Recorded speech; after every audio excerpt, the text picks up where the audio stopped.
Hello friends, welcome to my YouTube channel the political philosopher. So friends, आज हम लोग पढ़ेंगे वेव्स ऑफ डेमोक्रेसी यानी लोकतंत्र की लहरें। ठीक है, तो इसमें हमें पढ़ना क्या है और समझना क्या है कि हम इसमें बेसिकली देखेंगे कि लोकतंत्र की लहर क्या होती है।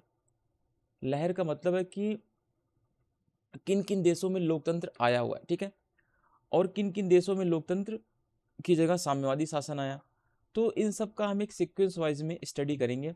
तो सबसे पहले जो हम एग्जाम में क्वेश्चन पूछे जाते हैं उन सब की बात हम कर लेंगे लास्ट में, लेकिन अभी हम स्टार्ट कर रहे हैं अपना चैप्टर को। ठीक है, देखिए लोकतंत्र की लहर में जो सबसे इंपॉर्टेंट थिंकर है वो है सैमुअल पी हंटिंगटन।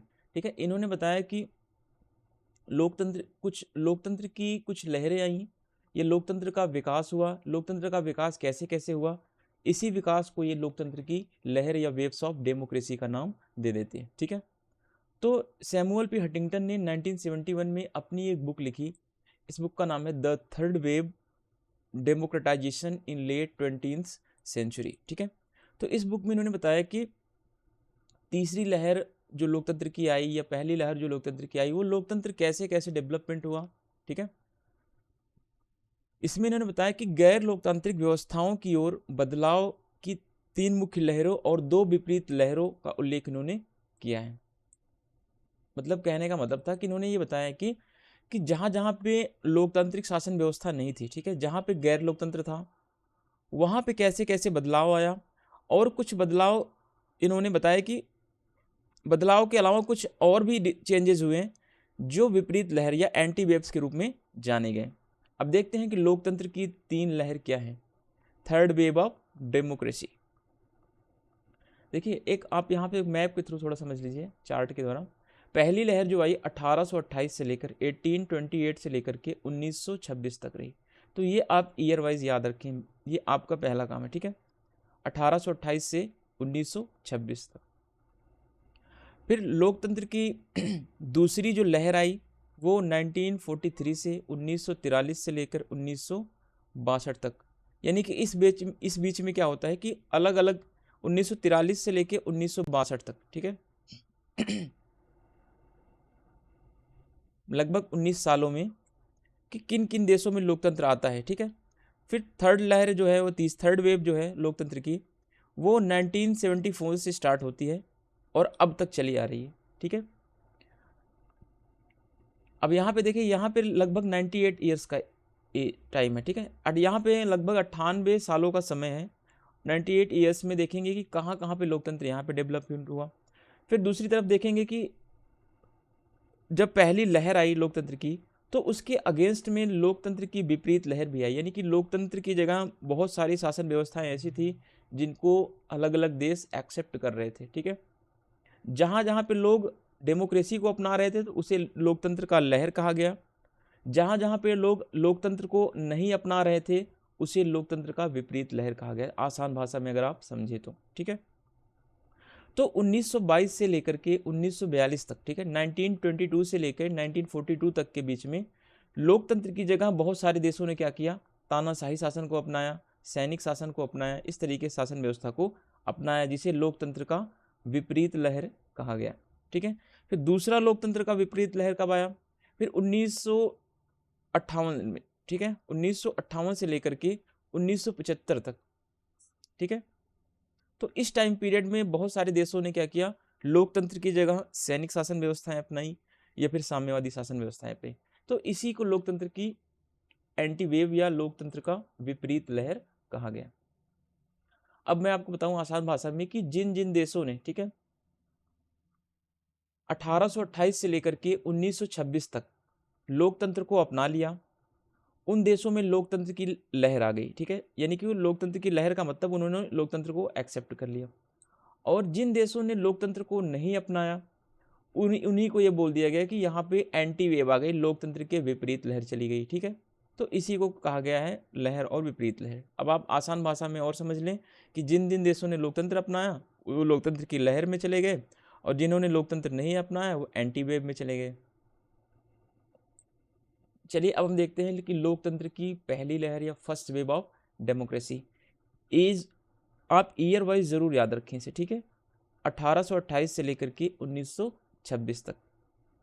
फिर पहली दीर्घ लहर या फर्स्ट लॉन्ग वेव जब आई 1828 से 1926 के बीच में, लगभग 98 ईयर्स तक रही है। ठीक है, इस 98 सालों में क्या क्या हुआ देखिए।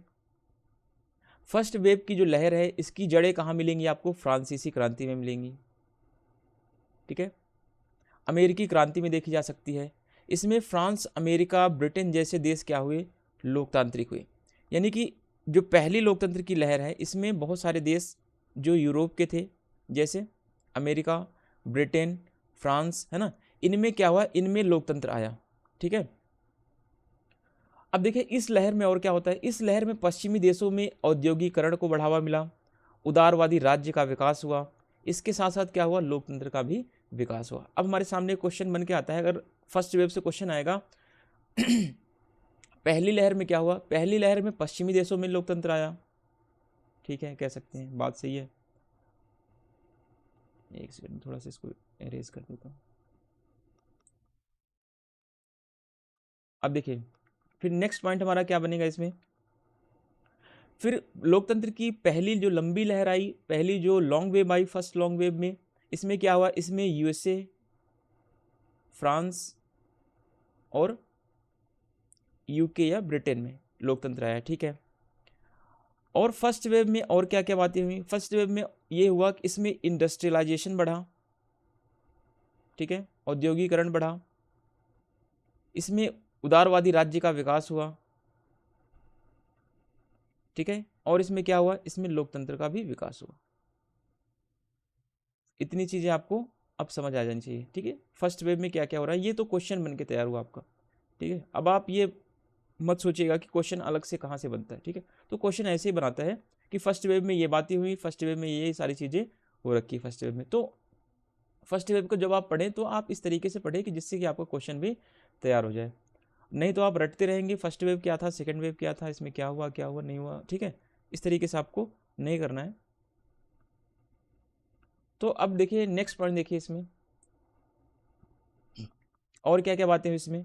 अब प्रथम लहर में जो फर्स्ट वेव आई, इसमें ब्रिटेन जैसे देशों में क्या हुआ? एडल्ट फ्रेंचाइजी आई, यानी कि सार्वभौमिक वयस्क मताधिकार को मान्यता मिली। वह सरकार को जनता के प्रति क्या बना दिया गया? रिस्पॉन्सिबल बना दिया। गवर्नमेंट अब रिस्पॉन्सिबल हो गई पब्लिक के प्रति। ठीक है, जनता के प्रति सरकार अब क्या हो गई? उत्तरदायी हो गई। ये सब बातें कहाँ हो रही है? ये सब बातें जो हो रही हैं फर्स्ट वेव में हो रही है। ठीक है, ध्यान रखना है। अब ये सारे पॉइंट्स बन के एग्जाम में सीधे उठ जाएंगे, तो आपको इन सब चीज़ों को अच्छे से प्रिपेयर करके जाना है। ठीक है, अब देखिए नेक्स्ट पॉइंट, प्रथम लहर में पश्चिमी देशों में जो लोकतंत्र आया वह किसके खिलाफ आया? क्वेश्चन ये बन जाएगा, रूढ़िवाद के खिलाफ आया। दूसरा, समाज में जो सोपानीयता बनी थी, जो हेरारिकल सोसाइटी बनी थी कि पहले ऊपर देखिए यहाँ पे जैसे पहले ऊपर राजा होगा, फिर उसके ऊपर मंत्री होंगे, फिर उसके नीचे ये ऐसे करके क्या होता है, सबसे नीचे क्या होगी? जनता होगी। तो इस हिरार्की को समाप्त करने के लिए ही फर्स्ट वेव को लाएगा। तो फर्स्ट वेव में ये बातें भी हुई। फर्स्ट वेव में डेमोक्रेसी आई। ठीक है, किसके खिलाफ आगे आया? ये रूढ़िवाद के खिलाफ आया, सामाजिक सोपानीयता के खिलाफ आया, और निरंकुश राजतंत्र के खिलाफ आया। जो राजा निरंकुश हो रहे थे, है ना, तो उनके खिलाफ भी ये पहली लहर लोकतंत्र की आई है। तो ये सारे क्वेश्चन आपको तैयार करने हैं, सारे पॉइंट्स तैयार करने हैं, जिसमें कभी कभी क्वेश्चन सीधे पूछता है कि लोकतंत्र की जो पहली लहर आई वो किसके खिलाफ आई। ठीक है, तो उसमें से 2-3 ऑप्शन दे देगा कि ये कंजर्वेटिज्म के खिलाफ आया, या रूढ़िवाद के खिलाफ आया, या फिर ये हेरारिकल सोसाइटी के अगेंस्ट में आया, या फिर ये निरंकुश राजतंत्र के खिलाफ आया।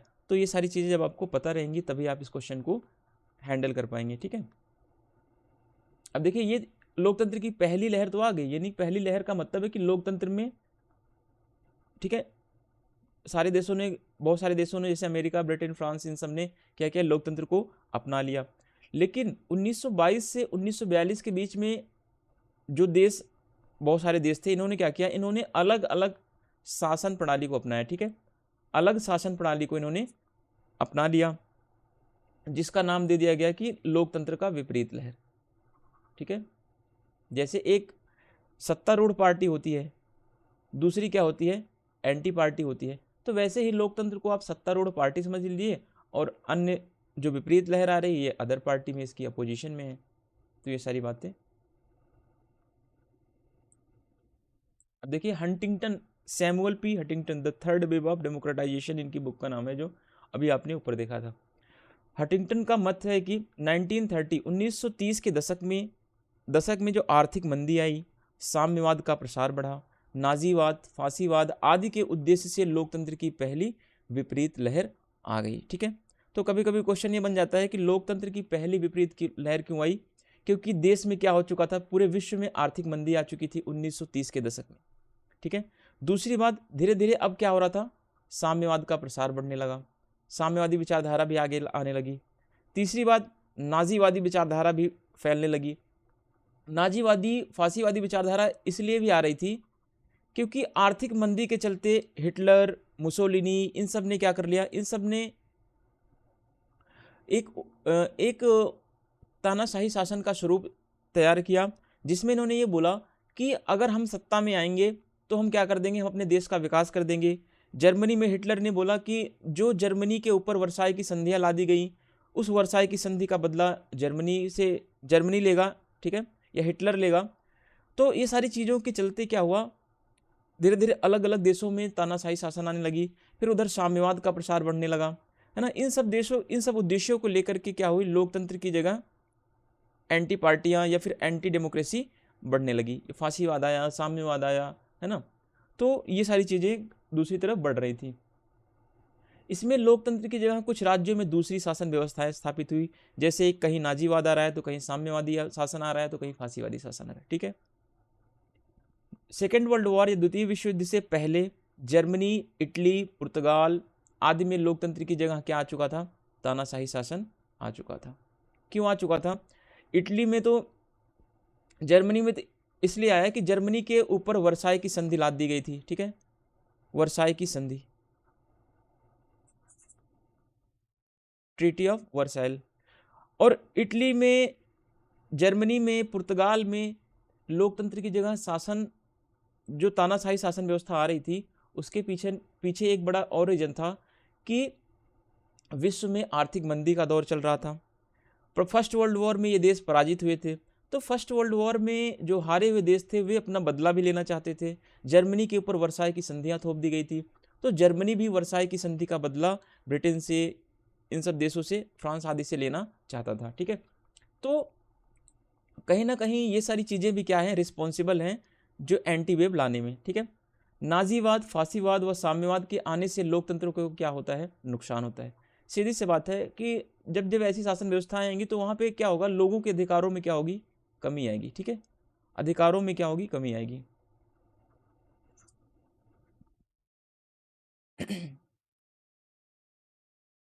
तो ईयर वाइज भी याद रखना, फर्स्ट एंटी वेव जो आया 1922 से लेकर के 1942 के बीच में आया। अब देखते हैं दूसरी जो लहर आई लोकतंत्र की, है ना, सेकेंड वेव ऑफ डेमोक्रेसी। हालांकि इसका जो टाइम पीरियड रहा है वो छोटे समय के लिए, लगभग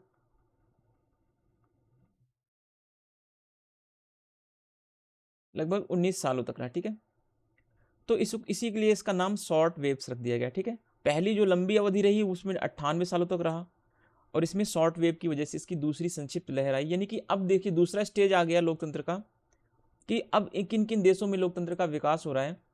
हालांकि हम इस तरीके से कैटेगराइजेशन नहीं कर रहे हैं, ये सैमुअल पी हंटिंगटन कर रहे हैं कैटेगराइजेशन की, वो श्रेणियों में विभाजित कर रहे हैं अपने अकॉर्डिंग। ठीक है, अब हंटिंगटन के अनुसार जर्मनी, इटली और जापान के गठबंधन की द्वितीय विश्व युद्ध में हार हुई तथा विऔपनिवेशीकरण के पश्चात 1943 से 1962, ठीक है, यानी कि 1943 से लेकर 1962 की द्वितीय लहर प्रारंभ हुई।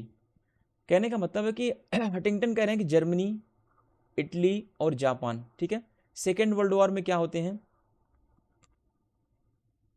इनकी गठबंधन होती है या एक अलायंस बनाते हैं अपना। ठीक है, द्वितीय गठबंधन की विश्व युद्ध में इनकी हार हो जाती है। ठीक है, इटली हारता है, जर्मनी हारता है, जापान हारता है। क्यों? जापान के ऊपर तो अमेरिका ने लिटिल बॉय और फैट मैन नामक 2 एटम बम गिरा दिए थे, तो जापान ने क्या किया, अपना हार स्वीकार कर ली इसने। तो जापान के ऊपर परमाणु बम गिरने के साथ ही सेकेंड वर्ल्ड वॉर की समाप्ति भी मानी जाती है। तो इसके चलते क्या हो रहा था, तो इसके चलते अब एक तरफ तो सेकेंड वर्ल्ड वॉर समाप्त होने के कगार पे था, ठीक है, दूसरी तरफ क्या हो रहा था, दूसरी तरफ लोकतंत्र इसलिए आया और देशों में क्योंकि उपनिवेशीकरण की प्रक्रिया भी शुरू हो चुकी थी, यानी कि अब देश क्या हो रहे थे, यहाँ से आज़ाद हो रहे थे। आप देखेंगे कि यह 1943 से लेकर 1962 तक, इसमें पाकिस्तान एक अलग राज्य बना, ठीक है, स्टेट बना, भारत एक अलग राज्य बना, ठीक है, तो बहुत सारे देश इसमें जो उपनिवेशवाद और साम्राज्यवाद के शिकार से या चंगुल से मुक्त हो रहे थे, तो इसीलिए बोला गया कि यहाँ भी क्या हो रहा है, धीरे धीरे अब लोकतंत्र का प्रचार प्रसार हो रहा है, ठीक है। तो जब ये लोग आज़ाद हुए, जो सारे देश आज़ाद हो रहे थे, तो कहीं ना कहीं ये लोग, बहुत सारे देश ऐसे थे जो डेमोक्रेसी को एक्सेप्ट कर रहे थे, बट कुछ ऐसे देश भी थे जो डेमोक्रेसी को एक्सेप्ट नहीं कर रहे थे। इस लहर में दूसरे विश्व युद्ध में पराजित देशों पर जबरन क्या कर दिया गया, लोकतंत्र थोप दिया गया। यानी जर्मनी के ऊपर लोकतंत्र थोप दिया गया, इटली के ऊपर लोकतंत्र थोप दिया गया और जापान के ऊपर लोकतंत्र थोप दिया गया। क्यों? क्योंकि ये अब अमेरिका एक का वर्चस्व बढ़ रहा था, ठीक है, और ये पहली बात। तो दूसरी बात ये रही कि ये सेकेंड वर्ल्ड वॉर में हार चुके थे, तो जितने भी देश सेकेंड वर्ल्ड वॉर में हारे थे उनके ऊपर क्या कर दिया गया, जबरन लोकतंत्र स्थापित कर दिया गया। और दूसरी तरफ उपनिवेशीकरण, यानी अब देश आजाद हो रहे थे, तो इससे भी लोकतंत्र आगे बढ़ रहा था। इस लहर में तीसरे विश्व के उन देशों में लोकतंत्र आता है जो उपनिवेशवाद व साम्राज्यवाद से पीड़ित थे। ये आपका इंपॉर्टेंट लाइन है, इंपॉर्टेंट क्वेश्चन बन के यहाँ से तैयार हो सकता है कि क्वेश्चन आएगा दूसरी लोकतंत्र की दूसरी लहर में क्या क्या होता है। इस लहर में तीसरे विश्व के देशों में लोकतंत्र आता है जो उपनिवेशवाद और साम्राज्यवाद से पीड़ित थे। तो स्टेटमेंट आपका एक बन के तैयार होगा, तो यही से क्वेश्चन ऐसे बनाता है, ठीक है। तो आप लोग परेशान मत रहिएगा कि क्वेश्चन कहाँ से बनाता है, तो इसी तरीके से क्वेश्चन बनाता है और कहीं से क्वेश्चन बनते नहीं है नए। आप जब अच्छे से पढ़ेंगे तभी आपको चीज़ें समझ में आएंगी, ठीक है।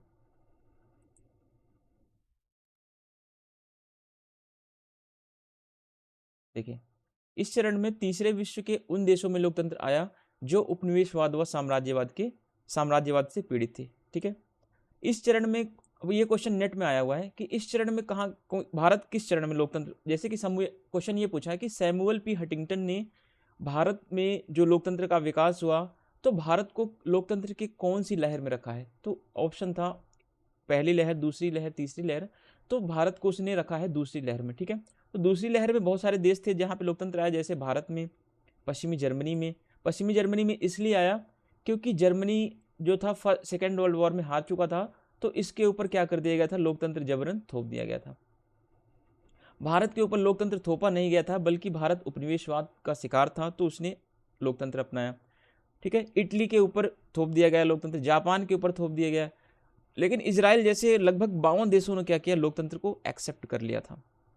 अब देखिए, ये तो फर्स्ट वेव है, ये सेकेंड वेव है, ठीक है, जिसमें बहुत सारे देशों ने लोकतंत्र को अपना लिया, बहुत सारे देशों के ऊपर जबरन थोप दिया गया। लेकिन अब इसकी एंटी वेव आती है, ठीक है, सेकेंड रिवर्स वेव आती है या सेकेंड एंटी वेव कह सकते हैं, जो 1958 से लेकर के 1975 तक चलती है।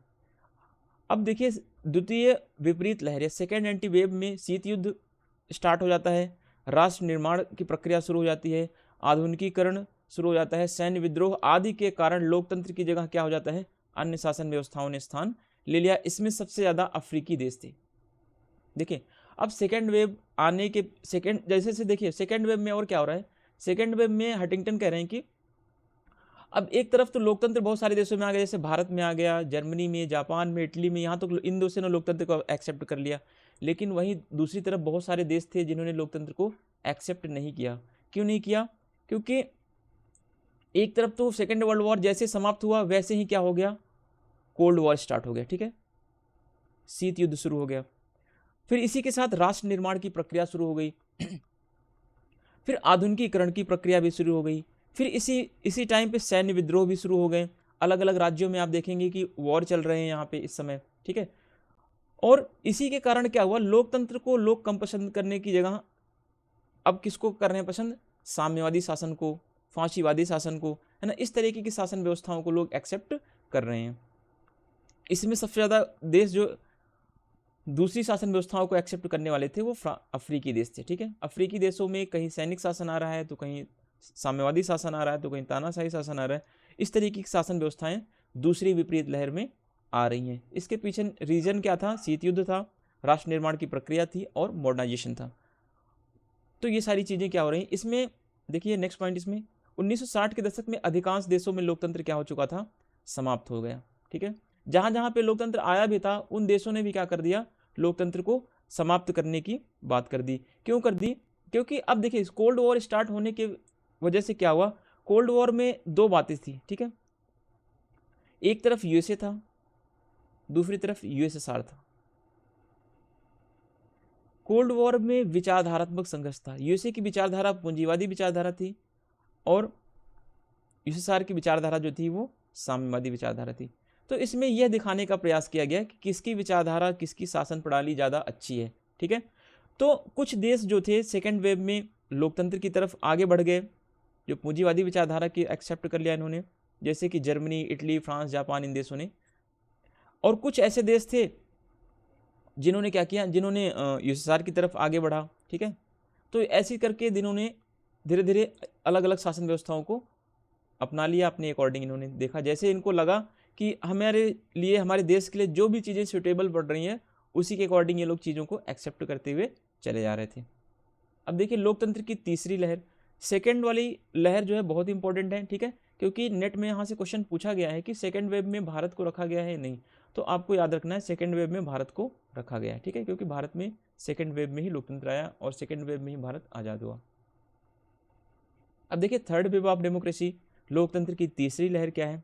1974 से आगे के समय को सैमुअल पी हंटिंगटन ने लोकतंत्र की तीसरी लहर माना, जिसमें प्रदर्शनों का प्रभाव दिखा, विऔपनिवेशीकरण दिखी, शीत युद्ध की समाप्ति आदि के कारण मूल आर्थिक संकट, ऋण, मुद्रास्फीति यानी महंगाई के दशक के कारण सैन्य शासन की जगह लोकतंत्र लेने लगा।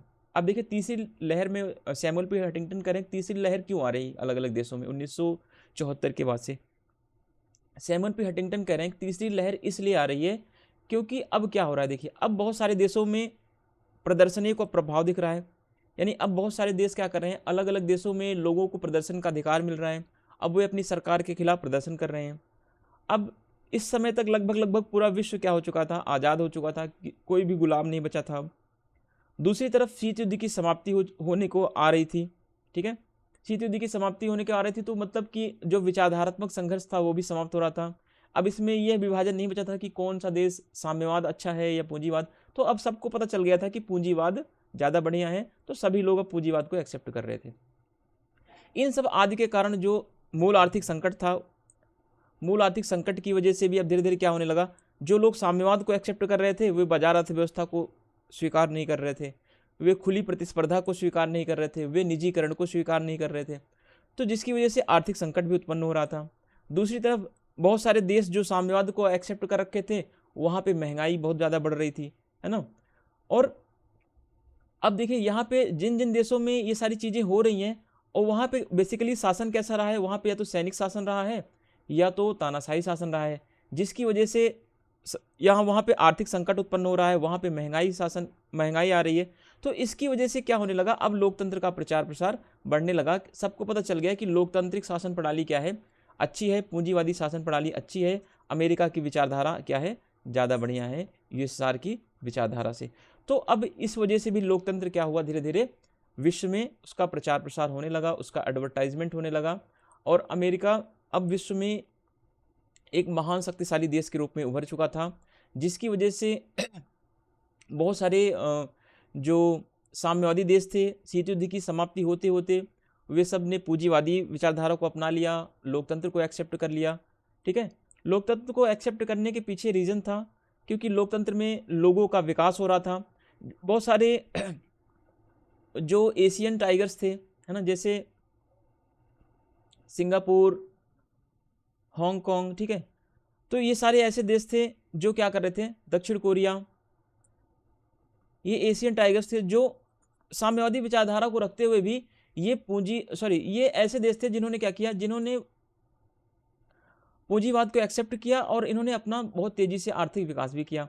तो ऐसा माने जाने लगा कि जो तीसरे विश्व के देश हैं अगर वो भी पूंजीवाद की विचारधारा को या पूंजीवाद को एक्सेप्ट करेंगे तो उनका भी विकास तेजी से होगा। ठीक है, तो इसी वजह से भी बहुत सारे देशों ने लोकतंत्र को एक्सेप्ट किया। अब देखते हैं नेक्स्ट पॉइंट। इस अवधि में सार्वभौमिक वयस्क मताधिकार मिला, स्वतंत्रता की आज़ादी मिली लोगों को, खुले एवं नियतकालीन एवं प्रतिस्पर्धात्मक निर्वाचन को लोकतंत्र के रूप में परिभाषित किया जाने लगा।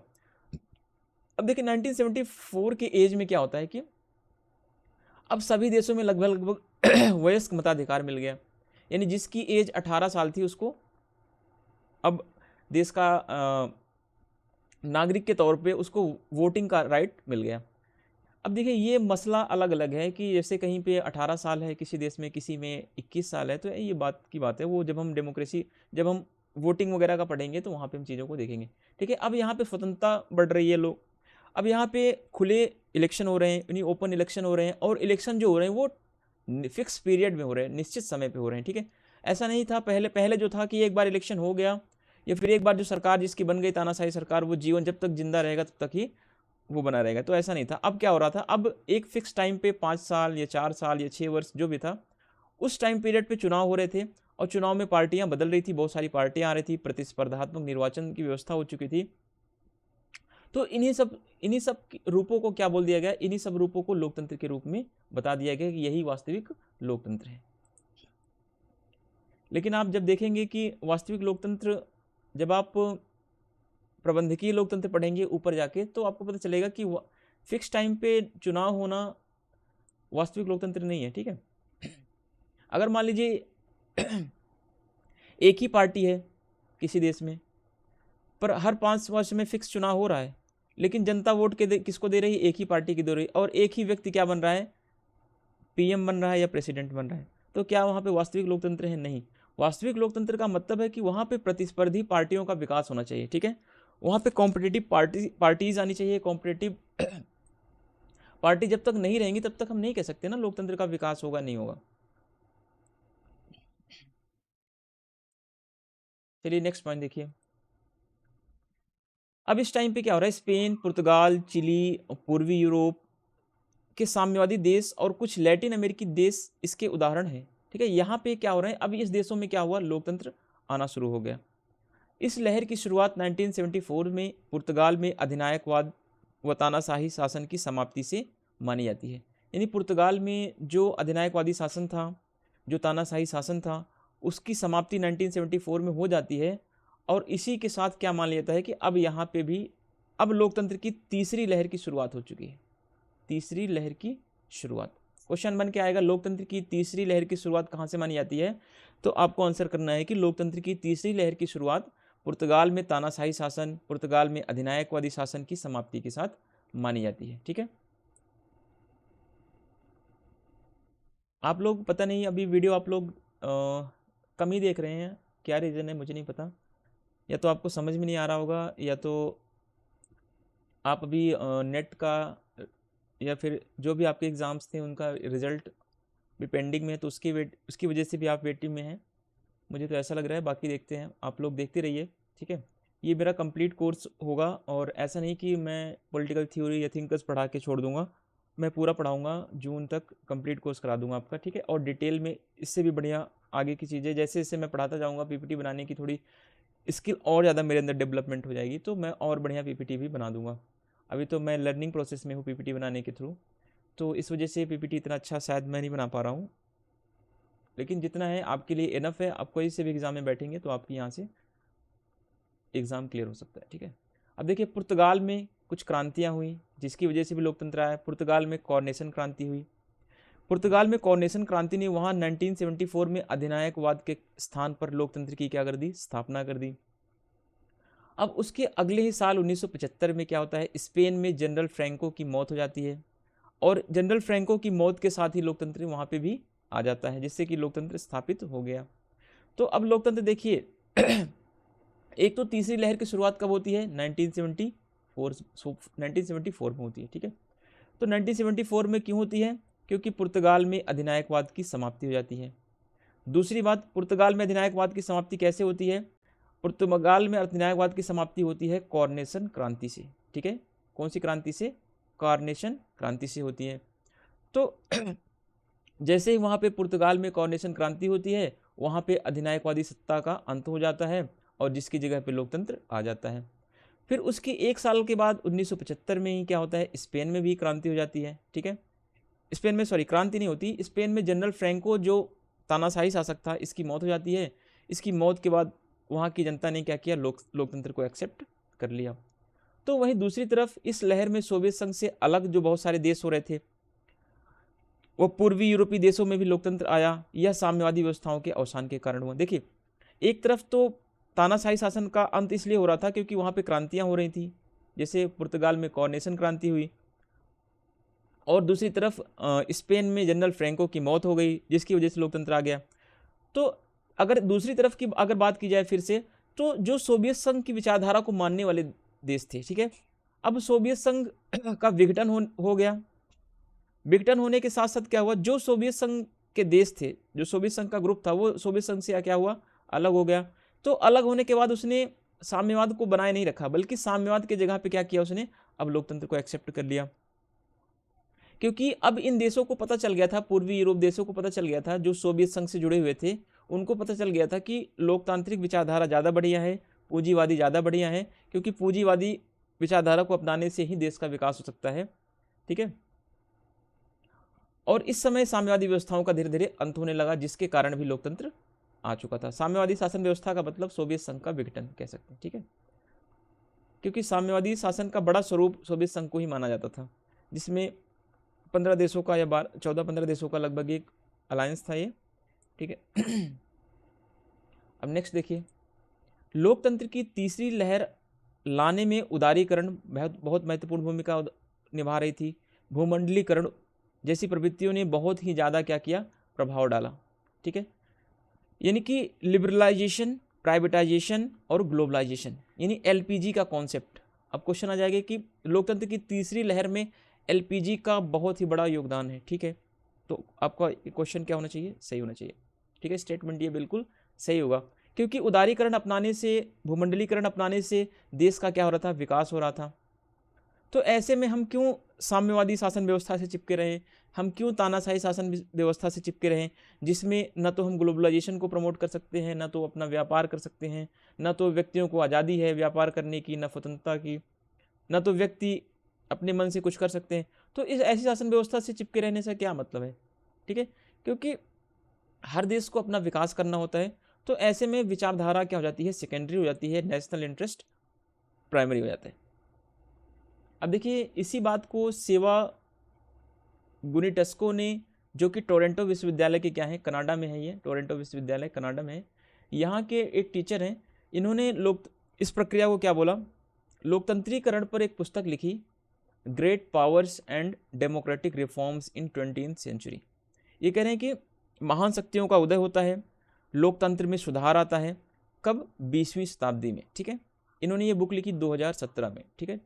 ये करंट में बुक लिखी गई, तो जाहिर सी बात है कि ये बुक आने के चांसेस होते हैं। जो रिसेंटली बुक लिखी जाती हैं, ज़्यादातर वो कभी कभी क्वेश्चन में पूछ लेता है, तो इनकी बुक को आप याद रखें, ठीक है। फिर सेवा गुनिटस्की ने अपना एक लेख लिखा, इस लेख में क्या नाम है, democratic waves in historical perspective on politics, 2018 में इन्होंने लिखा। इसमें इन्होंने बताया कि लोकतंत्र की 13 लहरों की चर्चा की, ठीक है। लोकतंत्र की 13 लहरों की चर्चा किसने की, तो सेवा गुनिटस्की ने की। ये आपको याद रखना है कि लोकतंत्र की 13 लहर कब आई, किसने लिखा, ठीक है। देखिए, ये हंटिंगटन होना चाहिए, दृष्टि हो गया, इसको सही कर लीजिएगा। इसीलिए आप कहता हूँ कि आप लोग पीपीटी की डिमांड अभी कर रहे हैं, मैं कहता हूँ पीपीटी में भी कुछ करेक्शन करने रह गए हैं, जिसकी वजह से पीपीटी में आपको भी प्रोवाइड नहीं कर पा रहा हूँ, क्योंकि अगर पीपीटी में कुछ गलत हो गया ना, तो फिर ये मार्केट में ये बातें जाएंगी कि सर ने गलत छाप दिया, गलत प्रिंट कर दिया, है ना। तो इसीलिए अभी मैं पीपीटी को 2-3 बार पढ़ूंगा, फिर देखूंगा क्या चीज़ें और करेक्शन करनी है इसके अंदर। तो इसको आप हंटिंगटन कर लीजिए। हंटिंगटन की 3 लहरें, ठीक है। सैमुअल पी हंटिंगटन ने जो थर्ड वेव ऑफ डेमोक्रेटाइजेशन की बात की है, इसके विपरीत में सेवा गुनिटस्की ने कितनी लहरों की बात की, 13 लहरों की बात की, ठीक है। जो कह रहे हैं कि 13 लहरों में इन्होंने बताया अटलांटिक लहर जो आई 1776 से लेके 1798 तक, इसको इन्होंने प्रथम लहर बोल दिया। फिर इन्होंने अंतिम लहर को, जो 13वीं लहर थी, इसको इन्होंने क्या बोल दिया, अरब बसंत, यानी अरब स्प्रिंग, ठीक है, अरब स्प्रिंग। 2010-11 से स्टार्ट होता है ये, ठीक है। तो इसको इन्होंने क्या बोल दिया कि अरब स्प्रिंग पे लोकतंत्र की जो लहरें थी वो जाके समाप्त हो जाती हैं। इसी को अरब स्प्रिंग को ये बोलते हैं तीसरी लहर, और ये कह रहे हैं कि जो अटलांटिक लहर है वो अमेरिका से स्टार्ट होती है, इसको इन्होंने प्रथम लहर बोला। और 13वीं लहर को क्या बोल दिया इन्होंने, 13वीं लहर को अरब बसंत के रूप में इन्होंने मेंशन कर दिया, जो अरब कंट्रीज में आती है,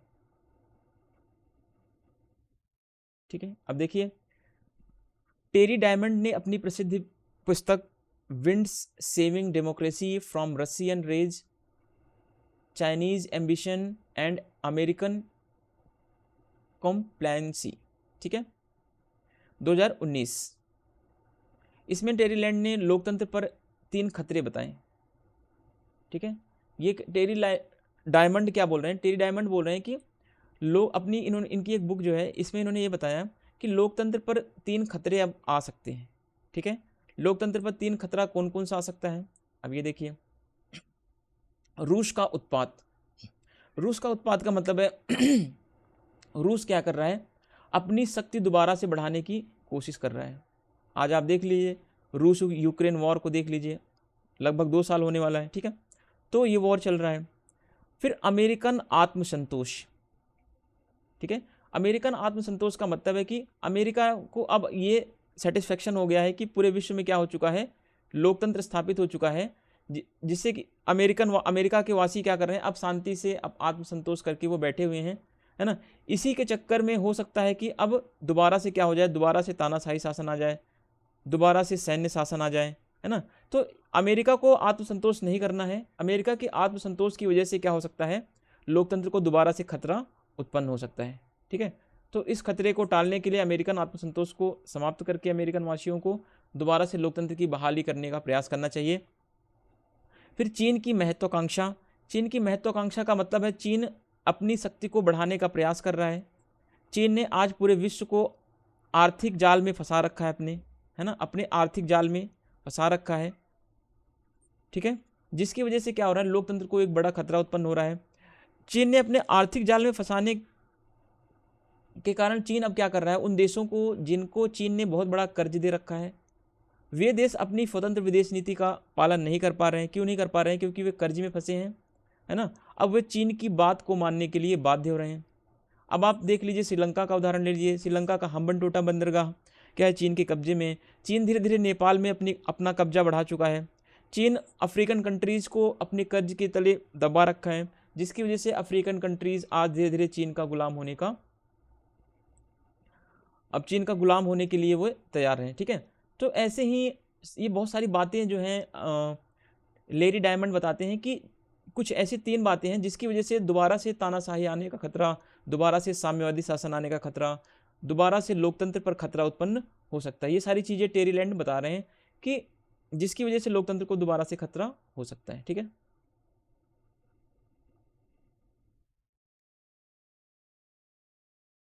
इनकी बुक जो है इंपॉर्टेंट बुक है, याद रख लेना, winds saving democracy from Russian rage, Russian rage से बचाना है, ठीक है, रशियन रेज से बचाना है। फिर चाइनीज एम्बिशन से बचाना है, चीन की महत्वाकांक्षा से बचाना है। फिर अमेरिकन कॉम्प्लेंसी से भी इसे बचाना है, ठीक है, अमेरिकन कॉम्प्लेसेंसी से भी इसे बचाना है, ठीक है। तो ऐसी बातें कौन कर रहा है, लेरी डायमंड। अब देखिए, जो इधर सेवा गोनिटस्की ने बोला था कि लोकतंत्र की 13 लहर बताई, 13 वेव्स बताई थी इन्होंने, है ना। लोकतंत्र की 13वीं लहर को इन्होंने क्या बोला, अरब बसंत को इन्होंने बोल दिया कि लोकतंत्र की यह क्या है, 13वीं लहर है। जबकि सैमुअल पी हटिंगटन ने कितनी लहर बताई, हटिंगटन ने लोकतंत्र की 3 लहर बताई, है ना। तो तीनों लहर को आप क्या करना, वो ईयर वाइज याद रख लेना, ठीक है। अब देखिए, अरब बसंत, ये आपको 12th की एनसीईआरटी में या फिर 11th की एनसीईआरटी में, मुझे इतना प्रॉपर तरीके से नहीं पता, मैंने कभी पढ़ा था इसको 11th की एनसीईआरटी में, ठीक है। तो वहाँ से आप पढ़ सकते हैं अरब बसंत को। मैं पॉलिटिकल साइंस के लिए एक एनसीईआरटी की सीरीज़ भी लाऊंगा अभी, पहले एक बार मेरा ये कोर्स कंप्लीट हो जाए, उसके बाद मैं एनसीईआरटी के लिए भी कोर्स लॉन्च कर दूंगा। पॉलिटिकल साइंस का, ठीक है। देखते हैं अरब बसंत क्या है, ठीक है। अरब बसंत नाम जो है, इस शब्द का प्रयोग सर्वप्रथम 6 जून 2011 में, ठीक है, को अमेरिका का एक जनरल है, एक पत्रिका है, उसमें प्रकाशित होता है फॉरेन पॉलिसी में, ठीक है।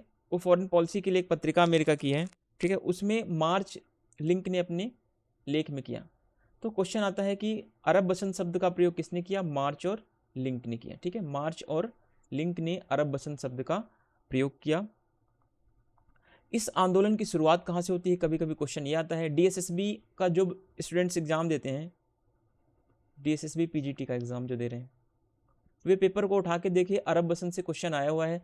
अरब बसंत से क्वेश्चन ऐसे ऐसे आए हुए हैं जो सारे स्टेटमेंट बेस्ड क्वेश्चन है, ठीक है।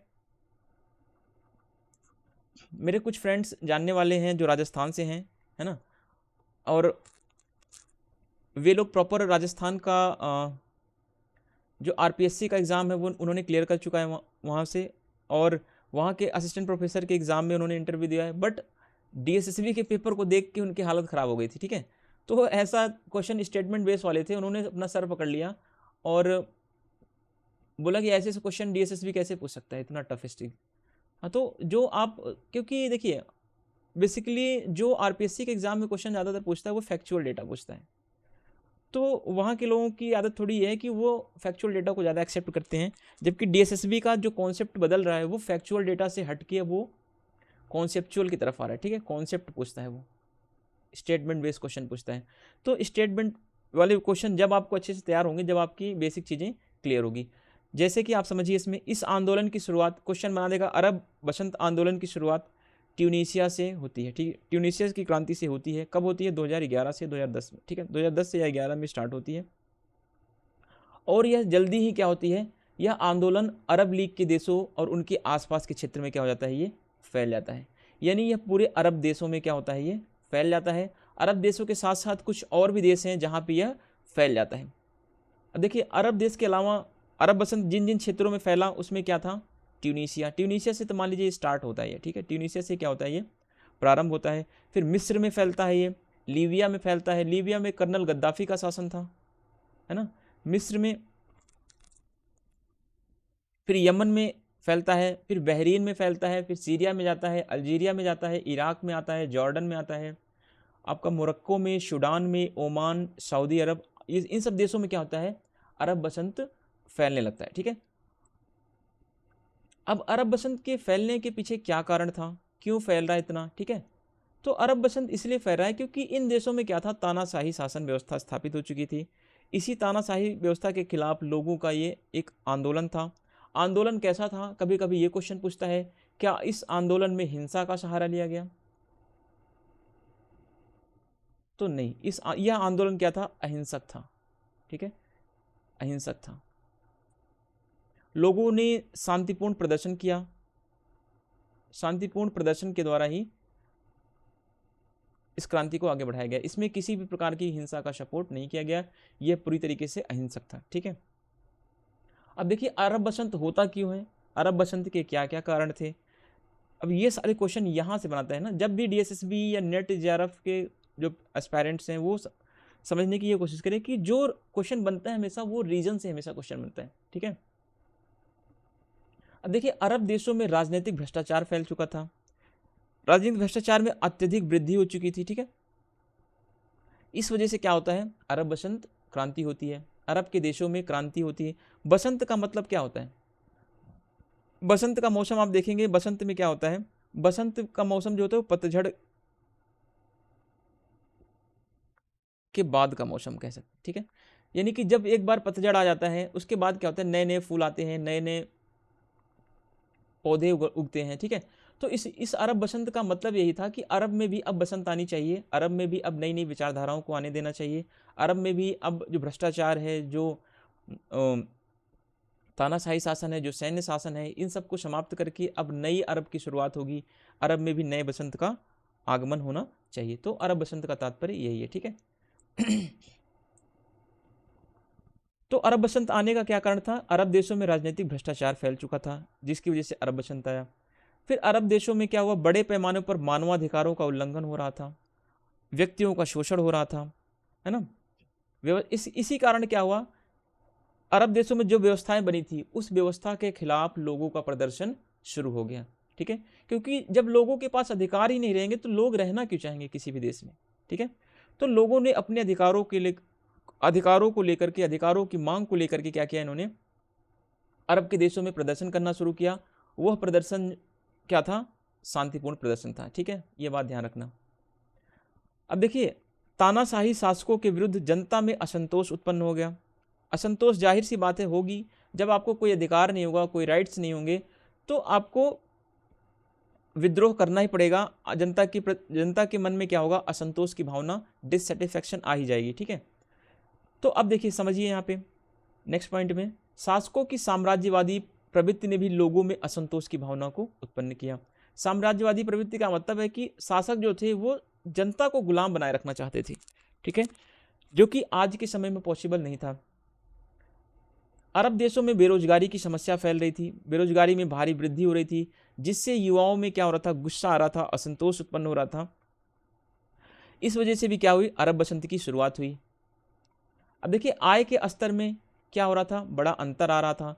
अमीरों की आय बहुत ज़्यादा थी, अमीर जो थे वो 1 करोड़ पर डे के हिसाब से कमा रहे थे, एक एग्जाम्पल के थ्रू मान लीजिए, और गरीब लोगों को 100 रुपये पर डे मिल रहा था। तो इससे भी क्या हो रहा था, इससे भी इनकम का जो डिफ्रेंशिएशन था, इसमें भी बहुत बड़ा गैप बना हुआ था। इसकी वजह से भी लोग नाराज़ थे, लोगों में असंतोष की भावना उत्पन्न हो रही थी। फिर कुछ लोग अत्यधिक संपन्न होते जा रहे थे, वही बात है, कुछ लोग बहुत बड़े हो जा रहे थे, और कुछ समाज के सामान्य वर्ग अत्यधिक गरीब थे, जिसकी वजह से समाज में क्या हो रही थी, आर्थिक विषमता का स्तर बहुत बढ़ रहा था। अब यहाँ पे समझने वाली बात है कि अब यहाँ पे क्वेश्चन ये बना देगा कि अरब बसंत का एक और कारण था कि समाज में भारी आर्थिक विषमता थी भारी आर्थिक विषमता थी। चाहे तो ये दे देगा जिसकी वजह से अरब बसंत क्रांति आई, ठीक है, चाहे तो आप आसान भाषा में ये समझ लें कि अत्यधिक एक लोग ज़्यादा अमीर हो रहे थे, दूसरे लोग ज़्यादा गरीब हो रहे थे। इससे समाज में क्या हो रहा था, एक गैप बन गया था अमीर और गरीबों के बीच में। जैसे मार्क्स कहता है कि अमीर ज़्यादा अमीर होते जा रहे थे, गरीब ज़्यादा गरीब होते जा रहे थे। इसकी वजह से क्या हो रहा था, समाज में आर्थिक विषमता उत्पन्न हो रही थी, आर्थिक असमानता आ रही थी, जिसका एक कारण यह भी था कि जो अरब बसंत क्रांति होती है।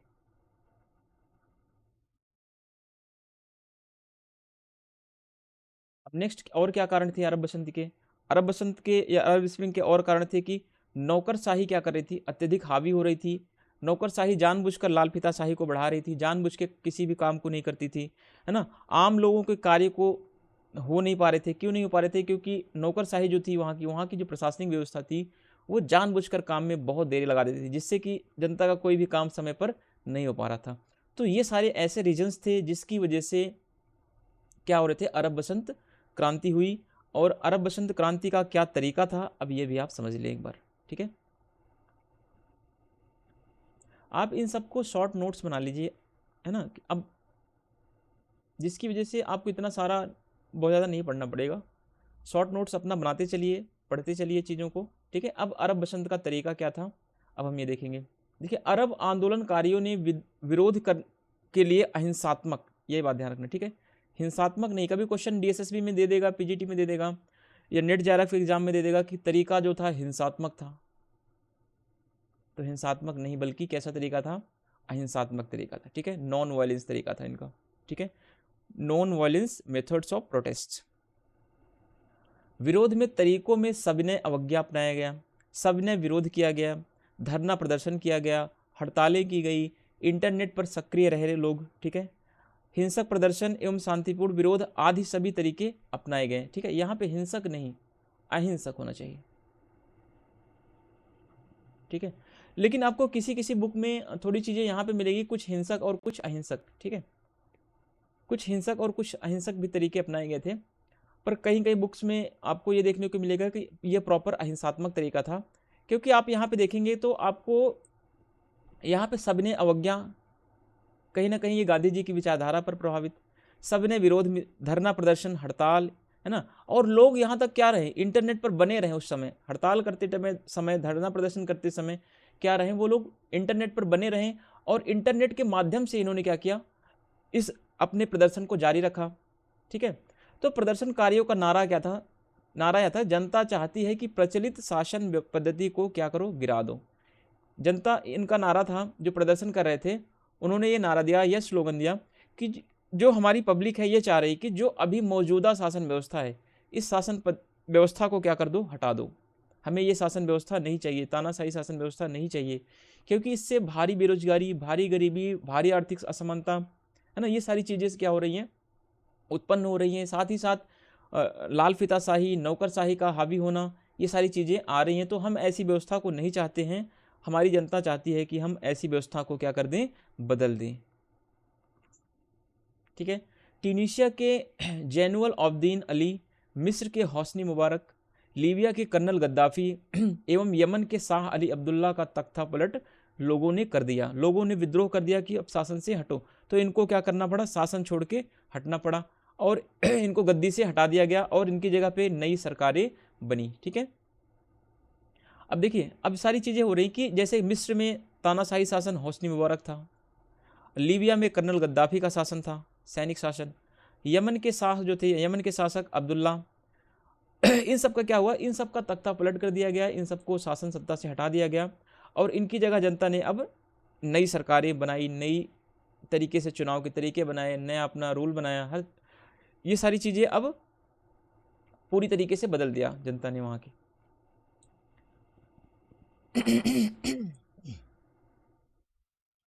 अब देखिए नेक्स्ट पॉइंट, अरब बसंत को अहमद इब्राहिम आबू शौक ने लोकतंत्रीकरण की चौथी लहर का। लोकतंत्र की तीन लहर की बात हंटिंगटन करता है, लोकतंत्र की तेरह लहर की बात सेवागुनेटस्की करता है।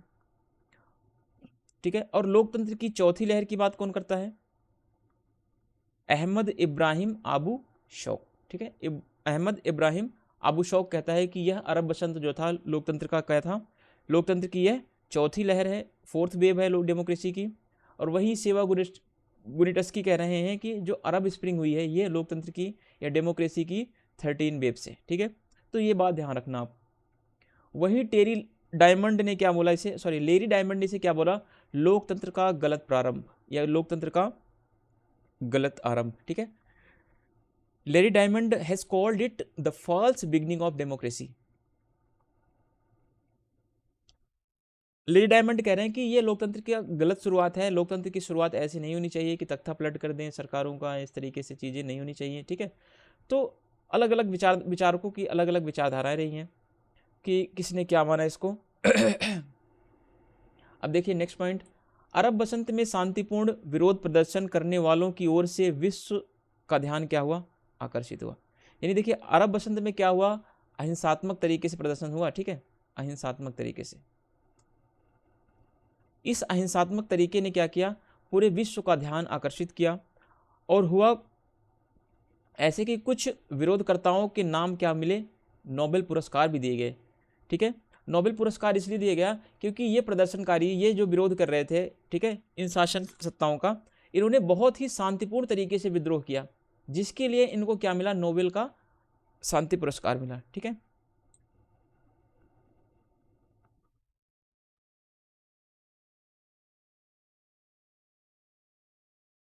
अब नोबेल का शांति पुरस्कार मिलता है किसे, यमन की प्रसिद्ध महिला अधिकारों को लेकर ये कार्यकर्ता हैं, तवक्कुल करमान। ठीक है, तवक्कुल करमान, जिन्होंने यमन में महिलाओं के अधिकारों के संरक्षण और सशक्तिकरण के लिए उन्हें उल्लेखनीय योगदान दिया उन्होंने अपना, जिसकी वजह से इनको क्या मिलता है, इनको इनके प्रशंसनीय कार्य के लिए, इनके बहुत ही बेहतरीन कार्यों के लिए 2011 में, ठीक है, शांति के क्षेत्र में महत्वपूर्ण कार्यों के योगदान के लिए इनको नोबेल का पुरस्कार दिया जाता है।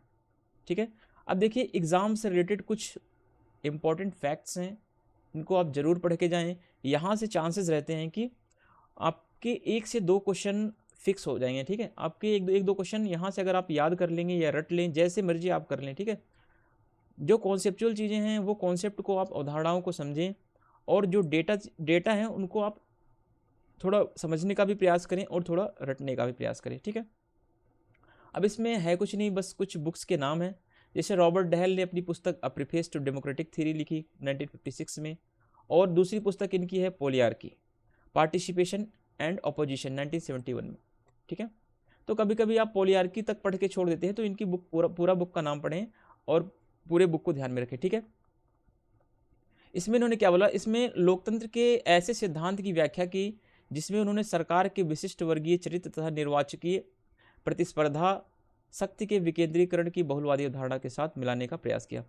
पोलियार्की में इन्होंने क्या किया कि बताया कि जहां जहां पे सरकारों का विशिष्ट वर्ग है, जहां जहां पे सरकारों में एलीट क्लास के लोग हैं, वहां पे भी क्या होना चाहिए, वहां पे भी प्रतिस्पर्धा होनी चाहिए, चुनावों में प्रतिस्पर्धा हो, शक्तियों का डिसेंट्रलाइजेशन हो, पावर्स का डिस्ट्रीब्यूशन होना चाहिए, ठीक है, और समाज को बहुलवादी बनाया जाए, समाज में पोलियार्की लाई जाए। पोलियार्की आने से क्या होगा कि शक्तियां जो है एक व्यक्ति के हाथ में नहीं रहेंगी, एक संस्थाओं में नहीं रहेंगी, बल्कि शक्तियों के अलग अलग केंद्र होने चाहिए, ठीक है। पोलियार्की हमने इसी पार्ट में पढ़ा है, आप पहले दूसरे तीसरे में जिस पार्ट में होगा, मुझे इतना डाउट मुझे क्लियर नहीं है, आप देख लेना जाके, ठीक है। फिर रॉबर्ट डहेल शक्ति अभिजन और पावर एलिट की बात कर रहे हैं। पावर एलिट और शासन, रूलिंग क्लास की अवधारणा को क्या कर दिया इन्होंने, अस्वीकार कर दिया। ये इंपॉर्टेंट है आपके लिए कि रॉबर्ट डहेल ने जो एलिट थ्योरी दी गई है ना, एलिट क्लास के थिंकर्स के द्वारा, जिसमें रॉबर्ट मिशेल्स, मोस्का, पेरेटो, ये सब थिंकर्स हैं जिन्होंने शक्ति अभिजन का सिद्धांत दिया। तो और इस शक्ति अभिजन के सिद्धांत को रॉबर्ट डहेल ने क्या कर दिया है, अस्वीकार कर दिया है। क्यों कर दिया, क्योंकि रॉबर्ट डहेल कह रहे हैं कि शासन को चलाने में केवल एलिट क्लास ही नहीं होते, बल्कि समाज में बहुत सारी संस्थाएं होती हैं, बहुत सारे वर्ग होते हैं, बहुत सारे ऑर्गेनाइजेशंस होते हैं, बहुत सारे दबाव समूह होते हैं, जो क्या करते हैं, सत्ता को प्राप्त करने में लगातार अपनी प्रतिस्पर्धा करते रहते हैं, जिससे शक्तियां बहुत सारे ग्रुपों में क्या होती हैं, डिवाइड होती हैं, ठीक है। रॉबर्ट डहेल के अनुसार आधुनिक लोकतंत्र मुकाबला और सहभागिता पर क्या है, केंद्रित है, ठीक है। तो जो डहेल का मानना है कि जो आधुनिक लोकतंत्र है इसमें मुकाबला होता है और सहभागिता होती है। मुकाबला किसके किसके बीच होता है, जो समाज में बहुत सारे ऑर्गेनाइजेशन होंगे, दबाव समूह होंगे, बहुत सारे दल होंगे, इन सब के बीच मुकाबला होगा, और इन सब में क्या होगा, पार्टिसिपेशन भी होता है, ठीक है। तो इसी अवधारणा पर, यही अवधारणा बहुलवाद की अवधारणा भी है, ठीक है। पार्टिसिपेशन और मुकाबला जो है इनका, पार्टिसिपेशन और कंटेस्टेशन जो इनका है वो क्या है, वो जो है बहुलवाद की मेन थीम है, ठीक है। तो बहुलवाद जो आधारित है इसी पर आधारित है। फिर हु गवर्न्स, रॉबर्ट डहेल की फेमस बुक है, ये भी याद रखना आप, ठीक है। एक पोलियार्की इंपॉर्टेंट बुक है, अ प्रीफेस टू डेमोक्रेटिक थियरी है, हु गवर्न्स है, ठीक है। आप अगर इन तीनों बुक्स को याद कर लेंगे तो आप अगर नेट के प्रीवियस ईयर क्वेश्चन को लगाएंगे तो आपको पता चलेगा कि हाँ ये सारी बुक्स एग्जाम में आई हुई हैं, ठीक है। फिर नेक्स्ट थिंकर हैं सिडनी वेब और बैट्रिस वेब ने अपनी पुस्तक इंडस्ट्रियल डेमोक्रेसी 1897 में ट्रेड यूनियनों, ट्रेड संगठनों और सामूहिक सौदेबाजी के बारे में प्रकाश डाला। इन्होंने इसमें ये बताया कि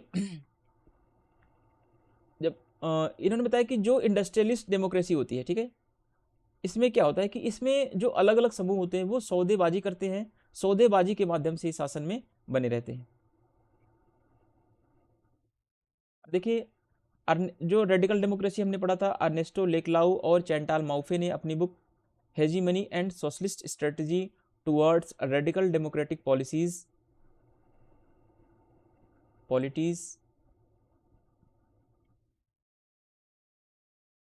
ठीक है, पॉलिटीज है, डेमोक्रेटिक पॉलिटीज। इसमें इन्होंने क्या बोला, इसमें इन्होंने मार्क्सवाद और उत्तर संरचनावाद के आधार पर लोकतंत्र का विचार प्रकट करते हैं। अगर आपको रेडिकल डेमोक्रेसी नहीं समझ में आया है, ये क्या उत्तर मार्क्सवाद है, मार्क्सवाद के विचार इन्होंने कैसे एक्सेप्ट किया और इन्होंने उत्तर संरचनावाद का विचार कैसे हुआ, तो आप डेमोक्रेसी का पार्ट 5 पढ़ें, ठीक है, पार्ट नंबर 5 पढ़ें तो वहाँ पे आपको रेडिकल डेमोक्रेसी मिलेगी। और रेडिकल डेमोक्रेसी मैंने उसको प्रॉपर तरीके से समझाया है कि इन्होंने मार्क्सवाद के विचार को कैसे एक्सेप्ट किया है, ठीक है। फिर नेक्स्ट है फ्रांसिस फुकुयामा ने, इनकी एक लेख है द एंड ऑफ हिस्ट्री, 1989 में ये लेख लिखा गया। इसमें इन्होंने बताया कि उदारवादी लोकतंत्र का कोई विश्वसनीय विकल्प नहीं है, ठीक है।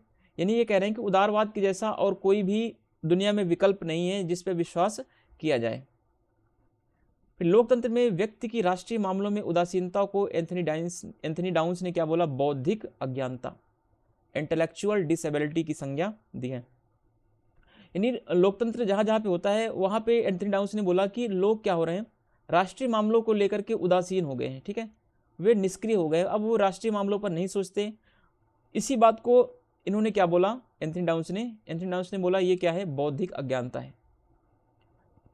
समकालीन लोकतांत्रिक सिद्धांत शास्त्री कैरोल पैटमैन और बेंजामिन बार्बर सहभागी अथवा बहुसंख्यक लोकतंत्र के समर्थक हैं। कैरोल पैटमैन की कुछ बुक्स हैं, बेंजामिन बार्बर्स की कुछ बुक्स हैं, इसको मैंने नीचे मेंशन कर दिया है। सहभागी लोकतंत्र क्या है, इसका भी मैंने ऊपर पार्ट 4 में, पार्ट 3 में, जिस भी पार्ट में होगा, आप डेमोक्रेसी का पूरा पार्ट देखेंगे तभी आपको चीज़ें समझ में आएंगी, ठीक है। बेंजामिन बार्बर की बुक है स्ट्रॉन्ग डेमोक्रेसी। सेकंड इनकी बुक है पैशन फॉर डेमोक्रेसी 1998 में।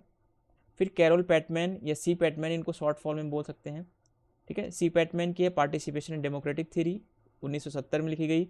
दूसरी बुक है द डिसऑर्डर ऑफ वीमेन, ठीक है। फिर सी बी मैकफर्सन की कुछ बुक्स हैं, जैसे कि the life and time of liberal democracy, the real world of democracy, the political theory of positive individualism Hobbes to Locke. C B Macpherson की एक विशेषता है, इन्होंने स्वत्वमूलक व्यक्तिवाद का सिद्धांत दिया, स्वत्वमूलक व्यक्तिवाद का सिद्धांत दिया।